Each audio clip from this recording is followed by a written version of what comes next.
So apparently, and follow me on this, spending an absurd amount of money doesn't always equal utility. In today's video, we're going to take you on a tour of projects done at top dollar prices but failed to be useful as intended.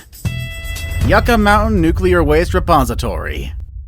Yucca Mountain in Nevada is away from major settlements and made up of volcanic ash. Two major reasons that made it a favorite for a nuclear waste dumping site. But Nevadans don't seem to view it that way, which is why the multi-billion-dollar project has stalled for over 30 years. With over $17 billion in the repository, the US government has yet to use the mountain thanks to a slew of objects from Nevada residents. According to the residents, their state is being used as a dumping ground for nuclear waste. Given that Nevada doesn't have a single nuclear power plant, I can see their rage. The future of the repository is now uncertain, with the Biden administration going ahead to completely cut off funding, probably making Nevada pretty happy. Cross Florida Barge Canal. Dating back as far as the 1570s, the Cross Florida Barge Canal has a surprisingly long history. Its aim? To shorten shipping times by connecting the Gulf of Mexico to the Atlantic Ocean. For some reason, though, the idea was abandoned until the 19th century. That's when Florida came under the US, but the canal's construction didn't start until later during the 20th century under President Franklin D. Roosevelt. Official digging of the canal started in 1935, but would be stopped a year later due to environmental concerns. The starting and stopping became a trend for the rest of the canal's history for the single concern of how it might impact the environment. Subsequent presidents tried to keep the project going, but in 1991 it was officially stopped with a total expenditure of $120 million. XIANGYUN International Project.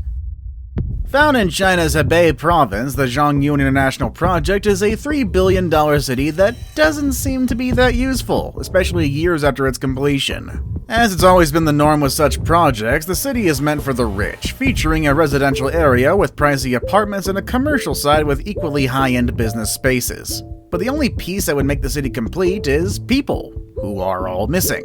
While a lot of units had already been sold, the owners couldn't move in as the project was seized by the Chinese government after the developer was convicted of corruption charges. Deterioration and stray animals are now the order of the day in the multi-billion-dollar project. MATTALA RAJAPAKSA International Airport. Dubbed by Forbes as the world's emptiest airport, Sri Lanka's MATTALA RAJAPAKSA International Airport was completed in 2013. It had a hefty cost of $210 million. The airport is pretty modern, with the ability to handle at least 1 million passengers every year. But just a year after it was officially opened, it was clear that the million mark was more like a dream. Only about 3,000 flights went through the airport, bringing the total number of passengers to a measly 50,000. The low demand subsequently pushed airlines to cancel operations in the airport, which would later be briefly used for rice storage. CIUDAD Real International Airport. CIUDAD Real International Airport was built for $1.1 billion and with capabilities of handling at least 10 million passengers per year. The Megaproject's intended purpose was to relieve the main airport in Madrid. From the onset, it wasn't a very good idea. The airport was about 140 miles away from the capital, which certainly didn't sit well with most would-be travelers. Nevertheless, CIUDAD was completed in 2008, and the owners immediately realized what a big mistake they had made. Out of the 10 million expected passengers, the airport saw only about a few thousand for the first 12 months. And about 4 years into operation, the airport's owner filed for bankruptcy. It was later sold in 2015 for a measly $66 million, but it never really got profitable. With the onset of the pandemic and the discontinuation of flights, the airport found at least some use as an airplane parking lot. The Forest City. The Malaysian Forest City was hatched in 2006 and was slated to be complete by 2026. It was marked as one of the most futuristic and sustainable residential cities, but as far as the current situation goes, the city doesn't have much of a future, nor is it sustainable. For starters, the city is built in an ESA Rank 1 area, which means environmentally sensitive. This means the city shouldn't be there in the first place. And if that wasn't enough, a good deal of the project began without a detailed environmental impact assessment. Issues of sustainability aside, it didn't seem commercially viable as it remains empty for the most part with just under 500 residents. By 2019, a little over 15,000 units had been sold against a target of 700,000. And what's worse is the Chinese nationals, who were the primary targets, have been leaving in droves, partly due to China's policy of limiting the amount of money they can spend abroad. Muskrat Falls and the Lower Churchill Project. Like the Forest City, this hydroelectric project, while deemed sustainable, its existence is anything but environmentally friendly.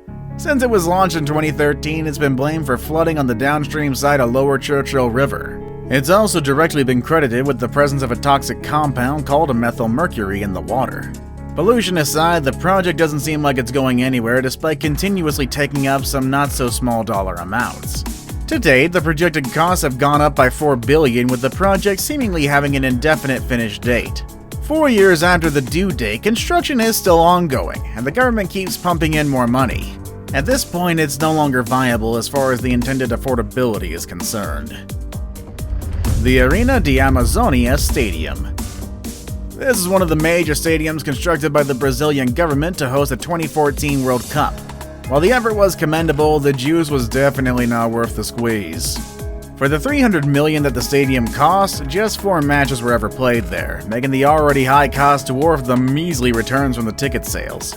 It got some significant use in 2016 when it hosted a few Olympic Games, but not much after that. Since then, though, the stadium has remained largely unused and also very unprofitable. Of the 40,000 seats, just 1,000 are usually occupied during domestic league matches. According to Business Insider, it brought some $180,000 in the first 4 months of 2016, against an operating cost of over $560,000. The TETON Dam.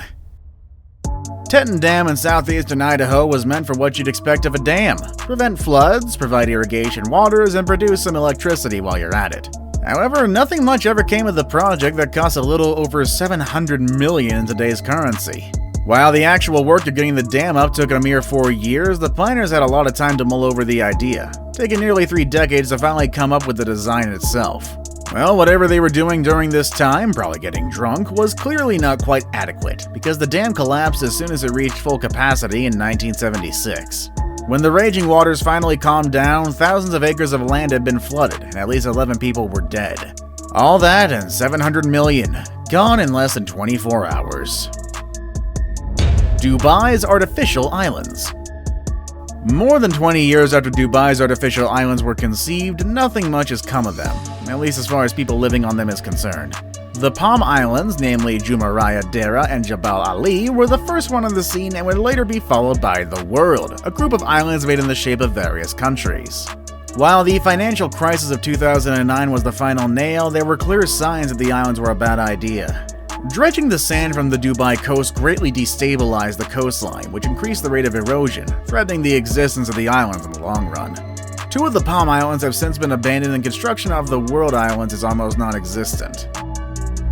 RYUGYONG Hotel. Aside from nuclear power, Kim has another special interest, that being the RYUGYONG Hotel, found in the country's capital, Pyongyang. The pyramid-shaped monstrosity is about 1,000 feet tall and has been under construction since 1987. But 30 years on, it's not clear exactly when it's going to be completed, if at all. The first hiatus came just 5 years after working on the hotel started. Turns out you need some serious dough to make a 105-story building. And you know, funny enough, North Korea didn't have that kind of money during a period of economic crisis. The situation would stay that way until 2008, when construction resumed for 3 years, with the main focus being on the exterior. Since then, not much has been reported as far as the completion of the hotel is actually concerned. So, there it sits, empty, earning it the Guinness World Record of the tallest unoccupied building in the world, and just showing that North Korea is all silly. Superconducting SuperCollider. Built over in Texas, the superconducting SuperCollider was slated to give the US major bragging rights in particle physics, a dream that never actually materialized. Launched in the late 1980s, the project was well underway in the early 1990s, with 17 shafts and over 15 miles of the tunnel bored. Up to that point, the government had spent a little under $12 billion, which was several times more than the initially planned $5 billion. That didn't paint a very good picture of the project, so when Congress needed to nip the budget, it was the first on the chopping board. Effectively, the project was put to rest despite gobbling up that unholy amount of dollars. Now it's time for the day's best pick. Today's photo was sent to us by a subscriber, so if you come across a photo online and want to know more details about it, just send it on over to us. Might even feature it in a future video. Naypyidaw. Pretty sure I mispronounced that. Naypyidaw is Myanmar's 3rd largest city and has been the country's official capital since 2005. It was carefully planned by the government, which is probably why it hasn't taken off despite being around for close to 20 years. Constructed at just over $4 billion, CIUDAD remains largely empty today, with its 20-lane highway spotting one or two motorists most of the time. Despite the government's effort to encourage people to move, including outright threats and harassment to civil servants, the thought of living is clearly not very attractive. But whatever the Burmese administration was trying to achieve isn't so clear, although capital relocations have been quite common throughout the country's history. And that is our video for today, folks. I do hope you enjoyed it. Which was your favorite failed project here? Know of any others? Well, let us know in the comments down below. And with all that said and done, that's our video for today, folks, and I will see you all next time. Later, everybody.